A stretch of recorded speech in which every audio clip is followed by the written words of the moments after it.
Hello students, welcome back in our class. Students, geography का 5th chapter चला हुआ है, इसको आज कंप्लीट कर लेंगे। अब तक हमने क्या देखा?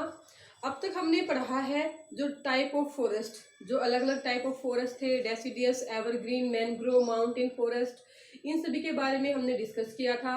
और फॉरेस्ट को कंजर्व कैसे करेंगे इसके बारे में भी हमने डिस्कस किया था। आज हम पढ़ेंगे wild life. India has a great variety in flora and fauna. In flora means all plant life came in flora.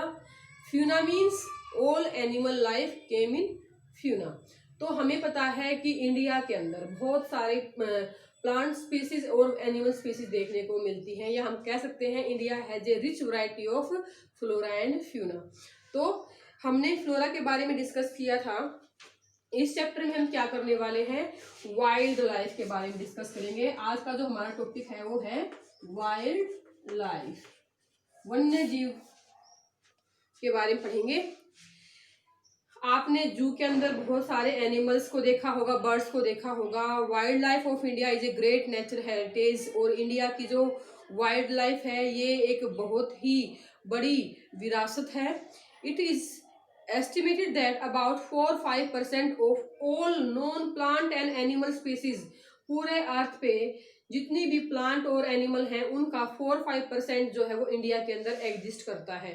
या हम क्या कह सकते हैं बेटा कि इंडिया के अंदर 4-5% जो है जितने भी एनिमल्स और जितने भी प्लांट्स मिलते हैं उनकी 4 से 5% भारत में देखने को मिलती है स्पीसीज। अब देखते हैं इसके बारे में आगे। The main reason for the remarkable diversity of the life form of the great diversity of the ecosystem which this country has preserved and supported the through the ages. अब क्या देखते हैं कि जो हमारा फ्लोरा फ्यूना है इसकी एक बहुत ज़्यादा इंपॉर्टेंस होती है इकोसिस्टम के अंदर। हमें पता है इकोसिस्टम में जो होते हैं छोटे छोटे से पेड़ पौधे भी, जीव जंतु भी, हर एक लिविंग बींग्स का अपना एक अलग से रोल होता है। जितने भी हमारे इंसेक्ट होते हैं उनका भी एक अपना एक अलग से रोल होता है। वो क्या करते हैं? पोलिनेशन के काम करते हैं। पोलिनेशन का मतलब क्या होता है? फूलों पे, पेड़ों पे बैठेंगे और वो क्या करते हैं? उनके पराग कणों को अपने साथ लेके और कहीं पे बिखेर देते हैं, जिससे अलग अलग तरह के पेड़ पौधे कहीं कहीं पे उगना स्टार्ट कर देते हैं। तो हम क्या देखते हैं? इकोसिस्टम में जो है सभी चीज़ों का एक अपना एक इम्पोर्टेंस होता है। इसीलिए इसके अंदर एक बैलेंस होना चाहिए, इसके अंदर किसी भी प्रकार की डिस्टर्बेंस नहीं होनी चाहिए।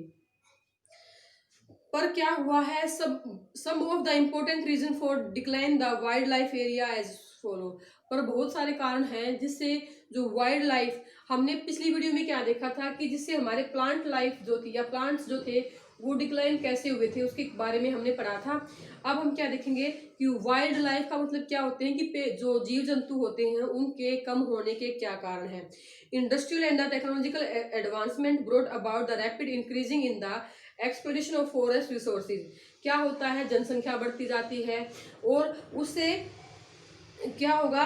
जो इंडस्ट्रीज बढ़ रही हैं, जनसंख्या बढ़ रही है, हाउसिंग की प्रॉब्लम है, तो उसे क्या किया गया कि जंगलों को साफ किया गया। ठीक है, और जब जंगलों को साफ किया जाएगा तो वहाँ पे बहुत सारे प्लांट हैं, बहुत सारे लिविंग बींग्स, एनिमल्स होते हैं जो जिनके जीवन को खतरा हो जाता है। ये यहाँ पे यही कारण है जिसके कारण जो है बहुत सारे वाइल्ड लाइफ जो हैं वो एक्सटिंक्ट हो चुके हैं, वो लुप्त हो चुके हैं। जंगल कटेंगे तो उसका फर्क केवल पेड़ों पे ही नहीं पड़ता है, उसका फर्क जो है उनमें रहने वाले जीव जंतुओं पे भी होता है। और पेड़ क्यों काटे गए? जनसंख्या बढ़ने से क्या हुआ? हाउसिंग की प्रॉब्लम हुई, इंडस्ट्रियलाइजेशन बढ़ा और अर्बनाइजेशन का मतलब शहरों का विकास हुआ। सारी जगह पे जो है इन्हीं चीज़ों के कारण जो है पेड़ों की कटाई की गई। More and more land were cleared for the agriculture, human settlement, road, mining and the reservoirs. तो बताया गया है इसके अंदर बहुत सारी जमीन को साफ कर दिया गया। जहाँ पे काफी जंगल ही जंगल देखने को मिलते थे, अब उन जंगलों को साफ कर दिया गया। किसके लिए? खेती करने के लिए, क्योंकि जनसंख्या बढ़ेगी तो खाने के लिए भी क्या चाहिए? खाने के लिए भी भोजन, अनाज चाहिएगा, और अनाज तो जमीन पे उगाया जाएगा। तो उसके लिए क्या किया गया? पेड़ों को साफ किया गया। ह्यूमन सेटलमेंट का मतलब क्या होता है कि नगरों लोगों की बसावट के लिए, रोड्स के लिए, माइनिंग के लिए और रिजर्वर्स के लिए क्या किया गया? जंगलों को काटा गया। तो इससे भी जो है वाइल्ड लाइफ इफेक्टेड होती है।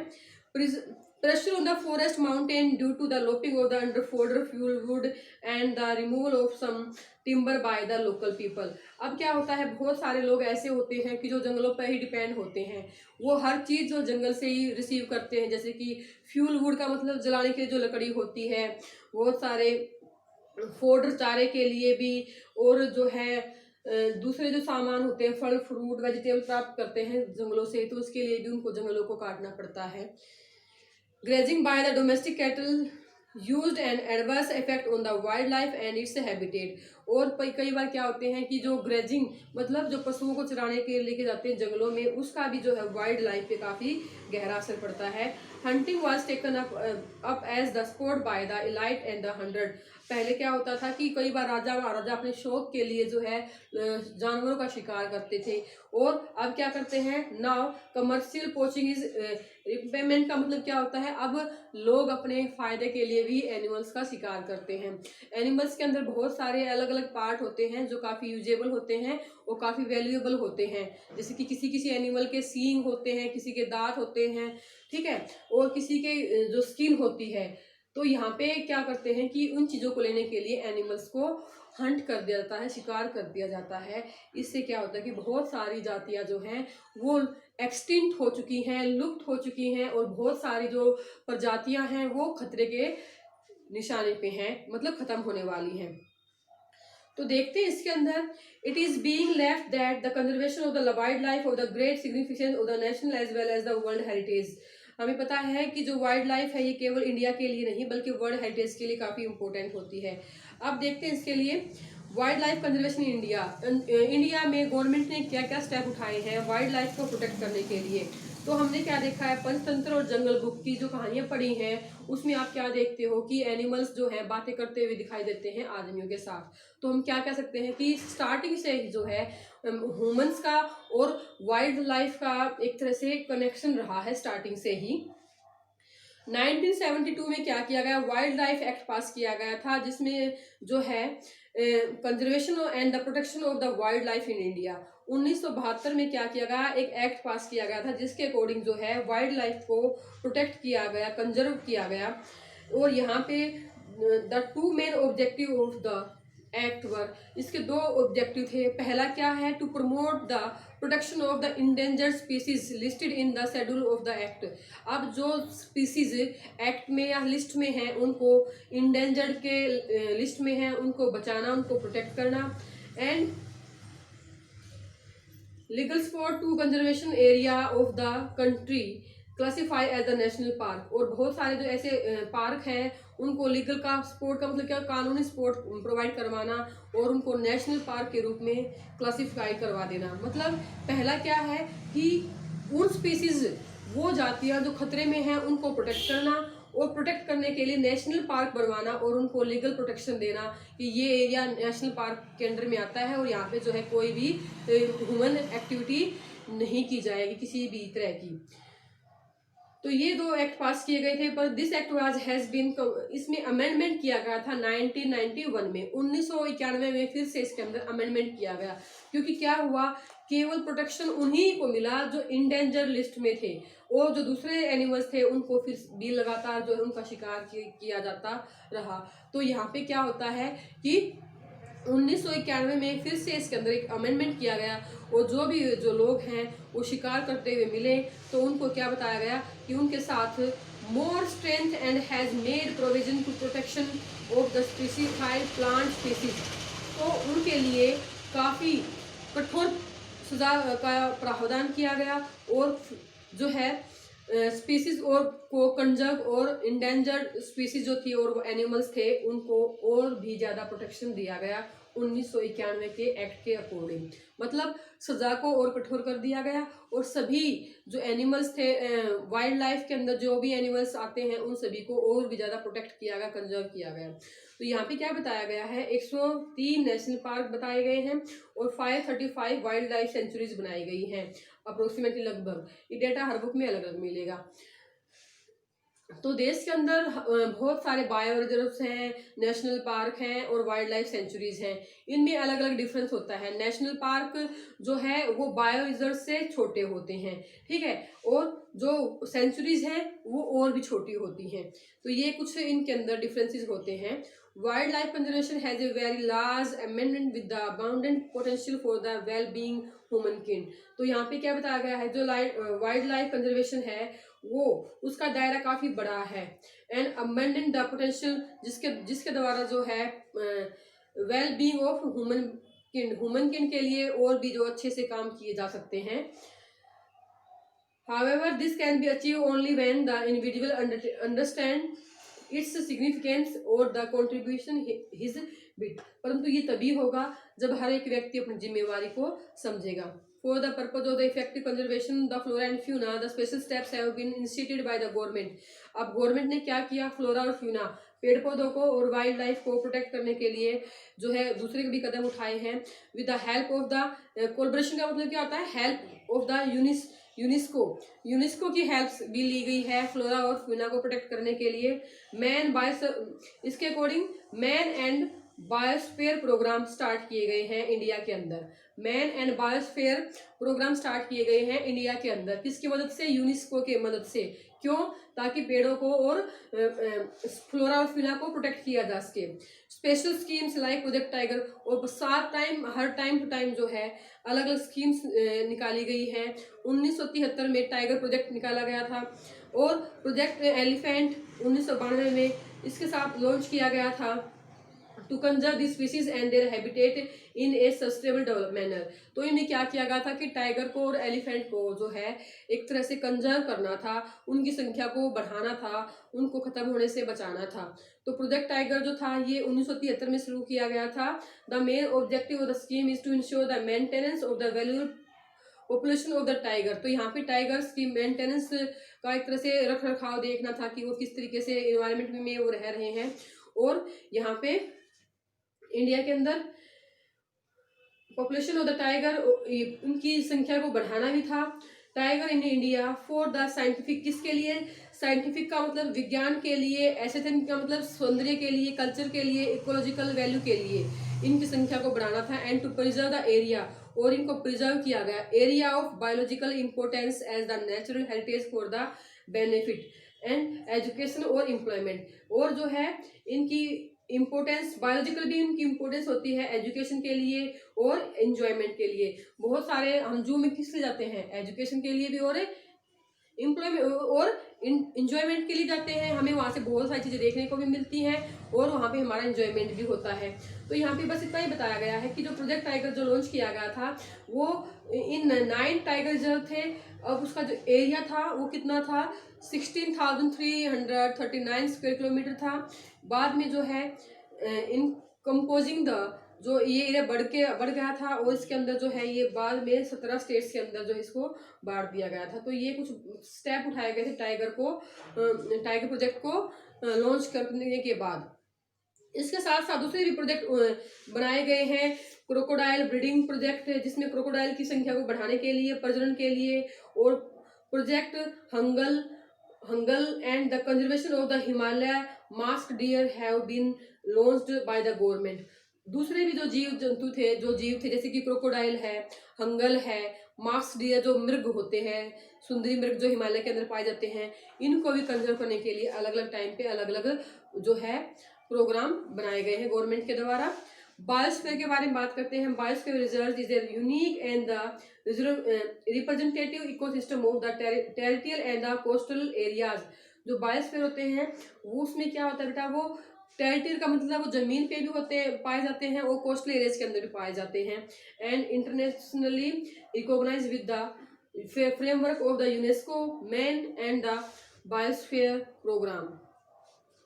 तो ये man and the biosphere programme जो था ये फ्लोरा फौना को प्रोटेक्ट करने के लिए इंडिया के अंदर स्टार्ट किया गया था यूनेस्को की हेल्प से।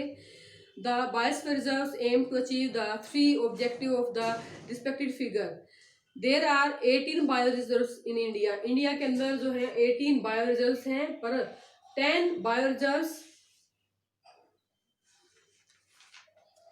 Have been recognised by the UNESCO for the world network of the biosphere. यहाँ पे आपके ये कई बार आपके एग्जामिनेशन टेस्ट में भी आ जाते हैं, कॉम्पिटिटिव टेस्ट में, कि कौन कौन से रिजर्व्स हैं, कहाँ कहाँ पे हैं, इनको ध्यान से पढ़ लोगे बेटा वन वर्ड के अकॉर्डिंग। ठीक है, तो यहाँ पे बताया गया है नीलगिरी बायोस्फीयर के बारे में बताया गया है। नीलगिरी बायोस्फीयर जो है ये हमारा साउथ के अंदर मिलेगा, और 14 the first of the 14 biosphere reserves of India. इसको इस्टेब्लिशमेंट हुई थी, कब हुई थी? सितंबर 1986 में हुई थी। और its embraces the sanctuary complex of the वेन एंड द नेग्रोहोल, बंदीपुर और Mudumalai and the entire forest hill slope जो है यहाँ पे इसके अंदर आ जाएंगे। और इसके अंदर देखते हैं जो इसका एरिया होगा वो लगभग 5520 स्क्वायर किलोमीटर का है। The Nilgiri biosphere reserve poses the different habitat type of the unspoiled area. इसमें क्या होता है कि अनस्पॉइल्ड एरिया आएगा, क्योंकि इसके अंदर किसी भी तरह की ह्यूमन एक्टिविटी नहीं होती है। Natural vegetation type of several dry, इसके अंदर जो है अलग अलग तरह के ड्राई स्कर्व्स देखने को मिलेंगी। Dry most deciduous forest, semi evergreen forest देखने को मिलते हैं।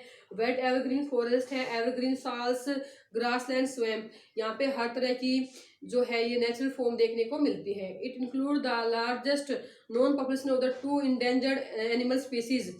यहाँ पे 2 एंडेंजर्ड का मतलब जो खतरे के निशान पे हैं वो स्पीसीज देखने को मिलती हैं, वो है tahr and the lion tail macaque. Lion tail macaque का मतलब जो एक बंदर, शेर की पूंछ जैसा बंदर जो होते हैं, इन 2 इंडेंजर्ड स्पीसीज को यहाँ पे प्रोटेक्ट किया जाता है। The largest south Indian population of elephant, tiger, गोर, संबर, तो यहाँ पे ये सब कुछ देखने को मिलता है। इसको पढ़ लेंगे भाई एक बार। नंदा देवी जो है, नंदा देवी बायो रिजर्व है, ये उत्तराखंड के अंदर है। Chamoli, Almora, Pithoragarh and the Bageshwar district के अंदर आता है। The major forest type of the reserves are the temperate, यहाँ पे टेम्परेट टाइप के फॉरेस्ट देखने को मिलेंगे। A few important species are silverweed, यहाँ पे सिल्वरवीड और orchid like the latifolia are the rhododendron देखने को मिलते हैं। तो ये कुछ आपको बताया गया है, यहाँ पे ये एनिमल्स देखने को मिलते हैं। हमें केवल यहाँ पे इतना ही करना है कि नंदा देवी कहाँ पे है, ये उत्तराखंड के अंदर देखने को मिलता है और इन स्टेटों के अंदर फैला हुआ है। और ये जो बायोस्फीयर है रिच है फ्यूना के अंदर, मतलब यहाँ पे बहुत सारे एनिमल्स देखने को मिलते हैं। यहाँ पे एग्जाम्पल भी दिखा रखा है, स्नो लेपर्ड है, ब्लैक बियर है, ब्राउन बियर है, मास्क डियर, स्नो कोक, ये कुछ एनिमल्स दिखा रखे हैं यहाँ पे। अब है नेक्स्ट सुंदरवन बायोस्फीयर रिजर्व, ये कहाँ पे मिलेगा? ये सुंदरवन वेस्ट बंगाल के अंदर मिलेगा। गंगा जो कि रिवर डेल्टा एरिया होता है वहाँ पे वेस्ट बंगाल के अंदर, गंगा रिवर और ब्रह्मपुत्र के द्वारा बनाया डेल्टा होता है यहाँ पे। It extend over the vast area, इसका एरिया जो होगा वो 9630 स्क्वायर किलोमीटर के का है। Consist of the mangrove forest, यहाँ पे मैंग्रोव फॉरेस्ट होते हैं, और swamp and the forest, swamp का मतलब दलदल वाला जो इलाका होता है, and forest island Sundarban is the home of the near, और यहाँ पे लगभग 200 रॉयल बंगाल टाइगर देखने को मिलते हैं। तो ये कुछ सुंदरवन डेल्टा के बारे में बताया गया है, सॉरी डेल्टा नहीं, बायो रिजर्व्स के बारे में बताया गया है। The tangle mass of the roots, यहाँ पे क्या होती है? अनसुलझी बहुत सारी रूट्स होती हैं। जो मैनग्रोव फॉरेस्ट होती है उनकी फीचर क्या होती है बेटा, कि जो पेड़ होते हैं उनकी जो जड़ें होती हैं वो काफी उलझी हुई दिखाई देती हैं। तो यहाँ पे बहुत सारी जो फिश है वो श्रिम्प देखने को मिलती हैं। 170 टाइप के यहाँ पे बर्ड देखने को मिलते हैं। तो ये था बेटा हमारा Sundarban bio reserves. And gulf of Mannar, gulf of Mannar कहाँ पे देखने को मिलता है? लास्ट में, जो कि हमारा श्रीलंका और उसके बीच में गल्फ मन्नार आती है, परंतु ये कहाँ पे आएगा? तमिलनाडु के अंदर आएगा। देखो इसके अंदर gulf of Mannar biosphere reserve cover the area, इसने कितना एरिया कवर किया है? 105,000 हेक्टेयर का इसने साउथ कोस्ट पे जो है इसने एरिया कवर कर रखा है। It is one of the most world richest region from the marine, marine का मतलब क्या होता है बेटा? समुद्री जीव जंतु जो है यहाँ पे देखने को मिलेंगे। Biodiversity representative perspective, the biosphere reserve comprise 21 island with the estuaries, beaches, यहाँ पे क्या है? 21 आइलैंड देखने को मिलेंगे, या हम कहेंगे कि 21 आइलैंड तक ये फैला हुआ है। विद द एस्टुरीज, बीचेस, यहाँ पे बहुत सारे एस्टुरीज, कहीं पे बीचेस, फॉरेस्ट मिल देखने को मिलता है। तो among the gulf 3,600 plant and animal species are globally endangered and sea cow ये कुछ यहाँ पे बताया गया है कि 3600 प्लांट और एनिमल स्पीसीज जो है, जो इंडेंजर्ड का मतलब जो खतरे के निशान पे हैं। एग्जाम्पल जैसे कि सी काउ है। Beside the 6 mangrove species endemic to the peninsula India are also endangered. और लगभग बिसाइड 6 मैंग्रोव स्पीसीज, और मैंग्रोव फॉरेस्ट में जो पाने वाली जो स्पीसीज हैं वो भी जो है एक तरह से 6 ऐसी हैं जो कि इंडेंजर्ड हैं। तो यहाँ पे हमें नॉर्मली क्या देखा कि वाइल्ड लाइफ क्या होती है, कैसे उनको यहाँ पे खतरा, कैसा उनमें डिक्लाइन हुआ है, इसके 5 पॉइंट कर लोगे। और वाइल्ड लाइफ के लिए गवर्नमेंट ने कौन कौन से कदम उठाए हैं, और जो है कौन कौन से बायोस्फीयर हैं और कहाँ कहाँ पे हैं, ये आप इसको अच्छे से करोगे। Thank you.